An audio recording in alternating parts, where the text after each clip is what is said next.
The rate of individuals receiving gender-affirming care received by a person who's assigned sex at birth doesn't match their gender identity, has risen more than 300% The law would prevent young people from getting to gender-affirming 2021, health according to care. new Act analysis by the 626 of 2021 banned health care. Arizona saw a professionals from record providing number of or anti-transgender referring bills in the state legislature this year, aimed largely at youth. The ones that passed are leading some to predict Transgender legal youth face pushback will increased follow. risks of depression and Arizona laws suicide will compared with other prohibit young transgender people. youth. But the latest study finds gender-affirming care helps reduce those risks.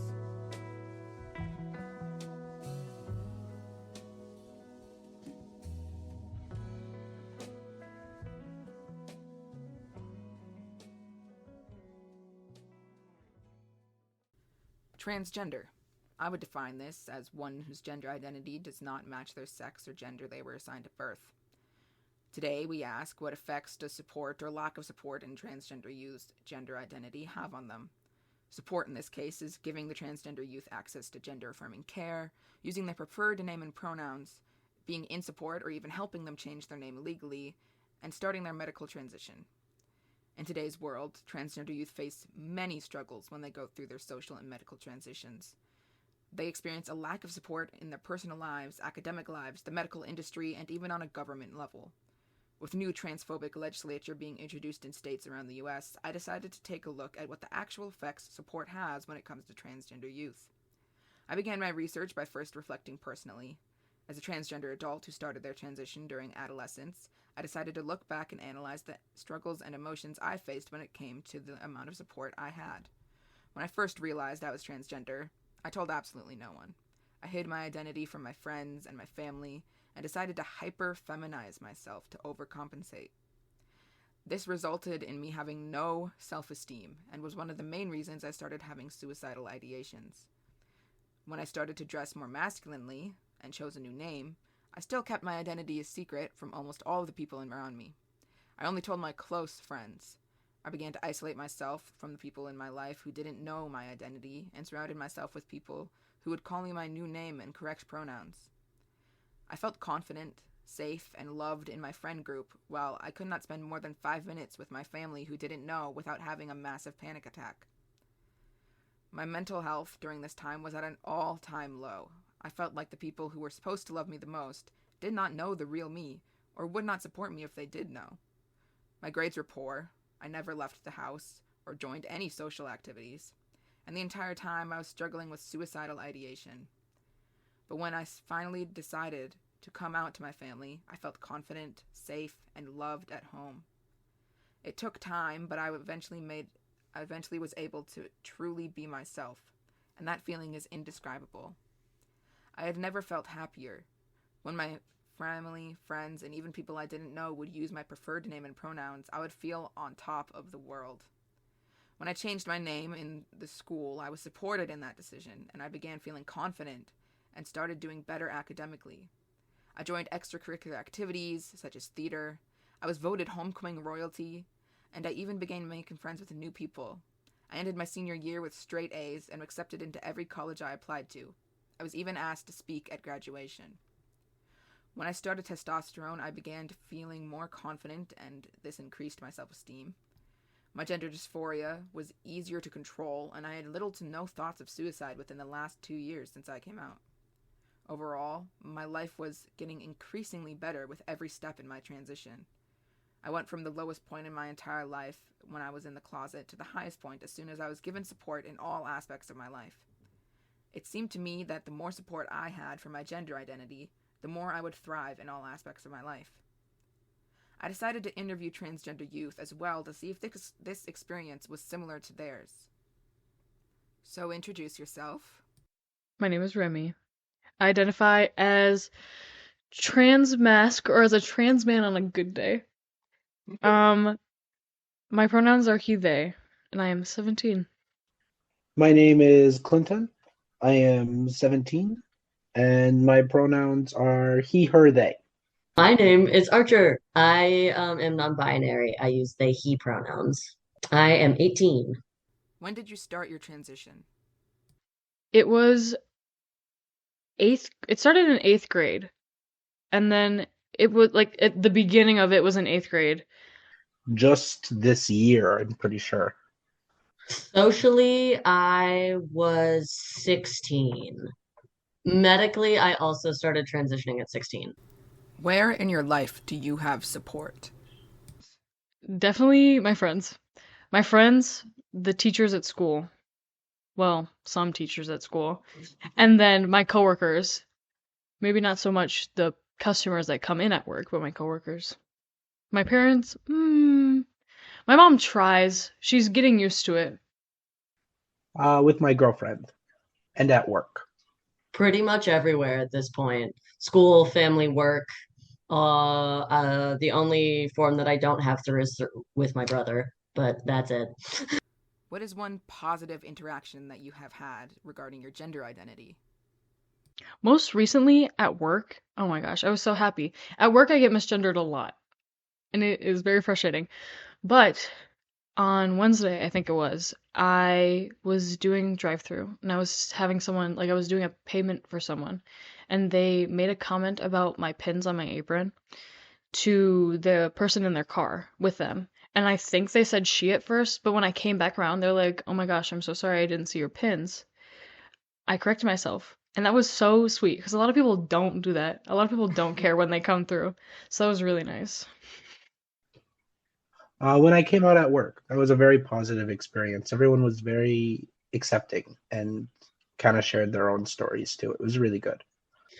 When I started at the high school that I attended, it was an arts high school. And one of the first things that I remember from that school is the fact that when you introduced yourself by your name and your pronouns rather than just who you were as a person. And as a young, not knowing trans kid, that was a huge sort of step in my discovery about who I was. How did this affect you? I was so happy. I literally went to every single one of my coworkers and I was like, "Oh my gosh, y'all, guess what? They called me the right pronouns. This, and this." And then I was so happy for the rest of the shift. And I'm still talking about it now, and I still have a big smile on my face about it. I will think about that person forever. It made me happy, and I feel a lot safer at work and like a lot more connected with my coworkers, I guess. Like I've become better friends with them after being myself.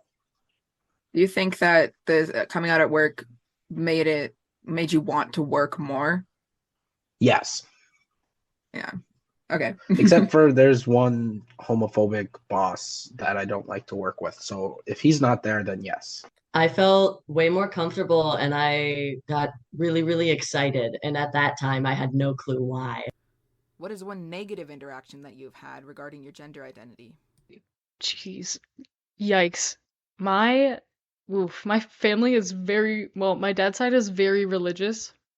So going to church on Sunday and having the pastor be like, this, and this is a sin definitely did not do great for me.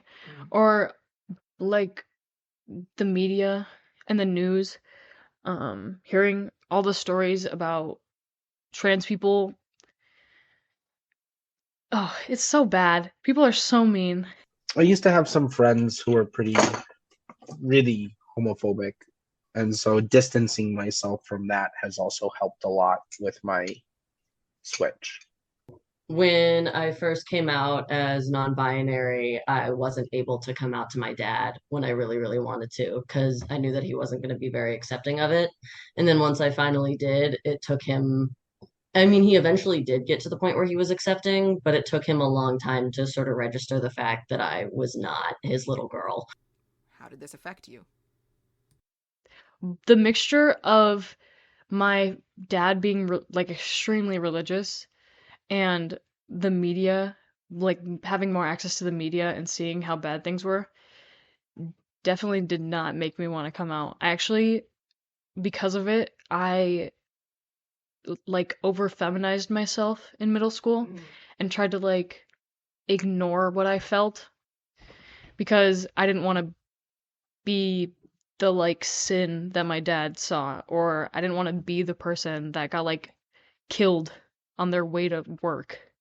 It was so bad. I was, my depression and my anxiety were definitely like my depression at an all-time low.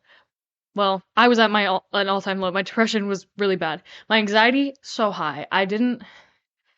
I was so scared all the time of people like figuring out my secret, you know? And I felt horrible because I was different from the rest of the people. I lost a lot of motivation for school, and ended up like starting to push myself too hard in school as a distraction from what was happening, and I wasn't really working around then, but with people I didn't I stopped trying to make friends, and I started pulling back, and you could say I went through my emo phase. I wore like only hoodies, and I was quiet, and I like sat in the back of the class, and I stuck with my like four friends that I had, and it was a rough time.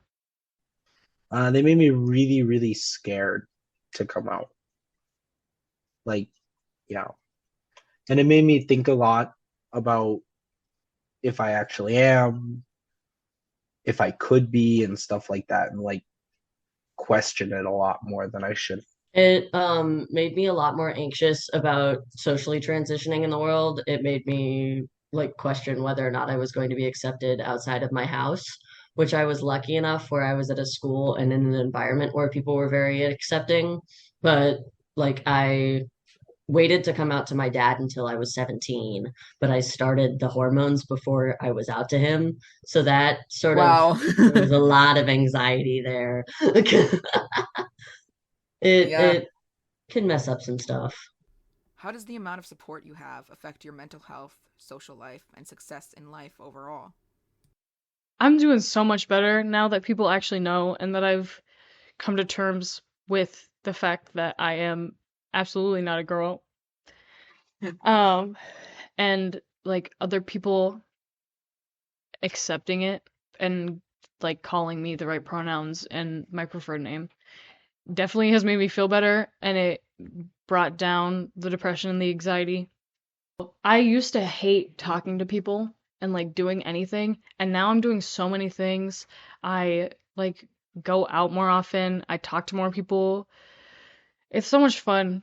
I feel so much better now than I did before because I feel like me, and it's so much easier to do things when you feel like you.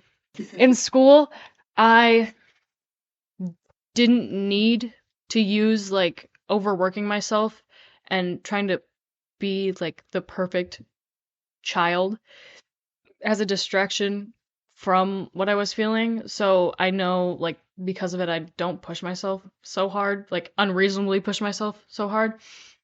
And then at work, it's so I already said this, but it's so nice being yourself. And I feel like I'm so much more authentic, and I just feel lighter in the world. Having older people that are trans has definitely helped because before I knew like no one that was trans, and it was weird because I very like felt like the odd one out. I was quirky, but in a bad way. And now I have you, and I have so many other older trans people in my life, and it feels good to have a role model because I don't feel as lost.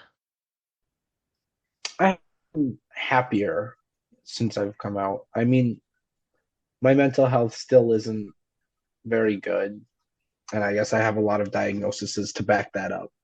But it's still not great at home because I haven't come out yet, and I'm a little scared too. I have been doing super good at work. I'm also haven't been late since I have come out. I don't know if Wow. those correlate, but it's true.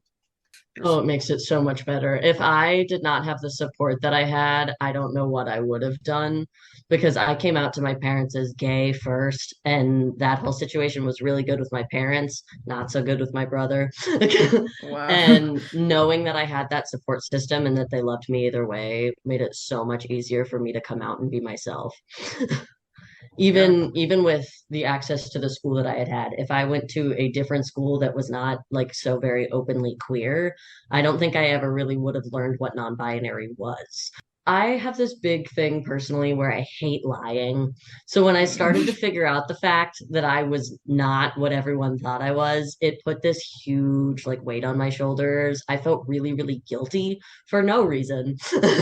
But it was very much a guilt factor in coming out. And when I did come out, technically I got outed when I came out Oh, as non-binary. It was a complete and total accident. My friend was just using the correct pronouns for me, but my mother was not aware of the fact that I was trans, and she caught on. But oh. she like outed me on accident. I completely blew it off because we were in a Culver's. We were getting dinner before we went to go see a musical in Minneapolis, and my dad was sitting right next to her, and my mom was like, "They, huh? Archer, are you not telling me something?" And I was like, "Nope, it was an accident, didn't happen." And I didn't end up coming out. I came out like a week and a half later because I just was like feeling so anxious about stuff. But when I came out to my mom, it like was a huge weight off my chest. That, and I was able to start dressing how I wanted to. I was able to Mm. start acting how I wanted to. I was able to start actually thinking about changing my name, because when I first came out, I was like, I don't know if the name change is going to be a thing, because I don't like change, and change is hard. And finding a name is really, really hard. And that was sort of the first step to it basically just allowed me to breathe. Overall, I found that these transgender youth experienced the same decrease in motivation and success, as well as a worsened mental health when they lacked support for their identity. Additionally, I found that they also experienced the same contrasting boost that I did when they came out and had support for their gender identity. They also had better grades, social lives, and mental wellness. Many news reports have also supported this claim, such as in the news clip from a report done by Eric Galatas in Public News Service. Galatas interviews Dr. Liz Kovach, which you can listen to here. The rate of individuals receiving gender-affirming care received by a person who's assigned sex at birth doesn't match their gender identity, has risen more than 300% from 2016 to 2021, according to new analysis by the Center for Improving Value in Healthcare. Dr. Liz Kovach with Denver Health says steps that anyone can take to support a person's gender identity, including using their preferred pronouns, she, him, or they, can make a big difference, especially for young people. There's a lot of data that actually helps improve resiliency and improve mental health outcomes, including reduction of depression and anxiety and suicidality if youth are supported, especially by parents and schools and other social support networks that they have around them. A 2011 study found that 41% of transgender adults had attempted suicide, but Kovach says when people have access to gender-affirming care, suicide attempts drop significantly. This clip is interesting to hear because you are informed about the increase in suicidality in transgender individuals, and then are shown how this decreases when support for their gender identity is given to them through schools, medical professionals, and at home with their parents and family. Here's another clip from a news report produced by Eric Tegethoff in Public News Report, which looks at a study done by Diana Tordoff, an epidemiologist at the University of Washington, and what this study has found. Transgender youth face increased risks of depression and suicide compared with other young people, but the latest study finds gender-affirming care helps reduce those risks. University of Washington epidemiologist Diana Tordoff says medication like puberty blockers has been used for more than 30 years, and not just by trans youth. Similarly, she says gender-affirming hormone therapy like testosterone or estrogen is nothing new and helps a young person experience puberty properly aligned with their gender. In her study, Tordoff followed more than 100 trans youth between the ages of 13 and 20 over the course of a year. The main findings of our study is that youth who received puberty blockers or gender-affirming hormones were 60% less likely to be depressed and 73% less likely to have suicidal thoughts compared to youth who did not receive those medications. Tordoff says the results aren't surprising, and this is just the most recent research to show gender-affirming care improves mental health for trans youth. She adds other studies have found the positive impacts can last into adulthood. The UW study was done in collaboration with the Seattle Children's Hospital Gender Clinic. Tordoff says anti-trans discrimination and stigma has effects on people's mental health, That includes inaccurate portrayals in the media and a record-breaking slate of recent legislation targeting trans people across the country. But she also notes trans youth can thrive when they are supported by their families and communities. What we keep saying over and over again, because it's true, is that gender-affirming care is life-saving care, and it's also life-giving care. It really allows people to thrive and live their best lives as their most authentic selves. She lists many barriers to getting that care, including financial and geographical, plus insurance coverage and long wait times to see pediatric providers. She adds only 1 in 5 young people who could benefit from gender-affirming hormones access them. I also looked into more studies done on this issue. I found a 2016 journal titled The Mental Health of Transgender Youth, Advances in Understanding. Journal of Adolescent Health by a group of authors Connolly, Maureen, Zervos, Marcus, Barone, Charles, Johnson, and Joseph. This journal looks into the mental health of transgender youth and the effects that medically transitioning and support in their social transition have on their mental health. They say, quote, substantial work has been done to both estimate the number of young people who identify as transgender and to understand their increased risk for depression, suicidality and self-harm, and eating disorders. Additionally, significant data has emerged related to improved mental health outcomes after gender-affirming medical therapy and supported social transition in childhood, end quote. I decided to dig deeper and found another article titled Understanding Protective Factors for Suicidality and Depression Among U.S. Sexual and Gender Minority Adolescents, Implications for School Psychologists. This was written by another group of authors, Rivas, Cole, Valido, Espilage, Robinson, Hong, Kuhl, Mintz, and Wyman. This article looks at another study done on transgender youth and their mental health and finds that, quote, having support from a trusted adult at school was significantly associated with lower rates of depression and a lower risk of suicide attempts among transgender students, end quote. This report was done in 2022. And this source also goes on to list ways that schools can support their transgender students. They give examples such as using their preferred name and pronouns. So I looked even further into this topic and even decided to look from an outside perspective. I did so by looking at the parents of transgender youth.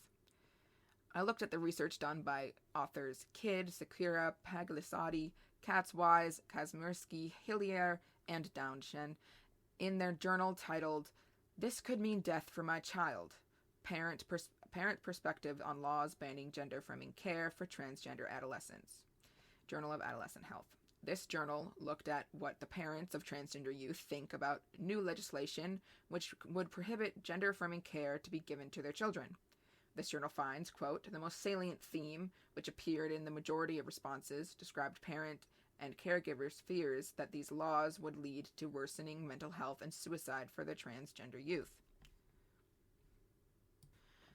Another journal I found, titled Improving Mental Health Among Transgender Adolescents, Implementing Mindful Self-Compassion for Teens, Journal of Adolescent Research, which was done in 2021 by the authors Bluth, Lathran, Klepper-Faith, Larson, Ugunbowo, and Flum, found that, quote, transgender individuals experienced greater stress as a result of discrimination and subsequently often suffer from significant psychological distress and may engage in suicide attempts. So after doing all this research and finding so many sources that supported this claim I had created after interviewing transgender youth and looking at my own experiences, I decided I'm going to look at the opposing argument to this claim. I found an article by a group of authors, Giordano, Garland, and Holm, which was called Gender Dysphoria in Adolescence. Can adolescents or parents give valid consent to puberty blockers? Which was a journal on medical ethics. So this article looks at the 4 main reasons people argue against giving transgender youth the gender-affirming care that they need. These 4 main reasons are, quote, 1, the decision is too complex. 2, the decision makers are too emotionally involved. 3, the decision makers are on a, quote, conveyor belt. And 4, the possibility of detransitioning, end quote. However, there are some flaws in these arguments that this source also points out. Firstly, if the decision is too complex for a patient to make, this decision would be too complicated for anyone other than the patient to make as well. Also, The source says that to take into consideration that when these young patients are legally seen as adults, the decision of these complex issues are seen as valid. Also, the source argues that there are many non-transgender youth who take these medications for their central precociosis, puberty, and their endometriosis, and this decision is not seen as complex. Secondly, the claim that these decision makers are too emotionally involved is seen as invalid, since they're with other acute, emotionally involved decision-making processes. The goal is to not take away the decision from the patients, but to take away the emotional aspect of the decision, or to ease the stress placed on the patient. Next, the argument that decision makers are on a, quote, conveyor belt can be disputed by the fact that, quote, people might feel pressure in many cases, and indeed families might be significantly involved emotionally in the medical decisions that concern their children, but that does not invalidate consent. Rather, it calls for clinicians to explain that withdrawing from therapy is an option at any stage and keeping this option open in the future, and it calls on families to be open to that possibility. Lastly, the argument that there is a possibility of detransitioning and that this is a reason to not support transgender youth is disputed by the source when they say, quote, to claim that detransitioning is evidence of invalid consent problematically depicts gender as binary, innately fixed, where medical treatment represents a form of gender fixing. It also misrepresents the purpose of early medical intervention, part of the goal to help the adolescent navigate the difficulties of gender identity formation, and giving more space to them without distress of their biological body. End quote. Many of these arguments against supporting transgender youth in their medical and social transitions can be disputed as they were in the source, and in my opinion, the damage that can be done by not supporting these youth outweighs the possible issues they may face in the future. Overall, it seems to be a common theme that when transgender children lack support in their transition, they have a worsened mental health, lose motivation, and have less success in school, and in life in general. In contrast, when these youth are given support in their transition, they have a better mental state, succeed in school, and improve their social life. These youth are confident, happy, and successful when they are given the support they need in their transition. So how can you help transgender youth in your life? If you were to ask me, always ask for name and pronouns. This makes the environment welcoming and accepting for these youth's identity. Secondly, use their name and pronouns. This is a small and easy way to help any transgender youth you may have in your life, and trust me, it makes a big difference. Lastly, be a person they can talk to. As we learned, transgender youth are more likely to face difficulty with their mental health. Being a support system for these youth will make a big difference for their well-being. Always support their medical and social transition as well. You can be their shoulder to cry on, and you can also be the person fighting for their rights. If you want resources to help transgender youth, you can always check out the Trevor Project, which is an organization which provides 24/7 crisis support through text, call, or chat online. Also, the Trans Lifeline is a resource for transgender individuals who are struggling with thoughts of suicide or are in need of someone to talk to. The phone number is 877-565-8860 for the USA and 877-330-6366 for Canada. Thank you all so much for listening, and be sure to give that support that the transgender youth need.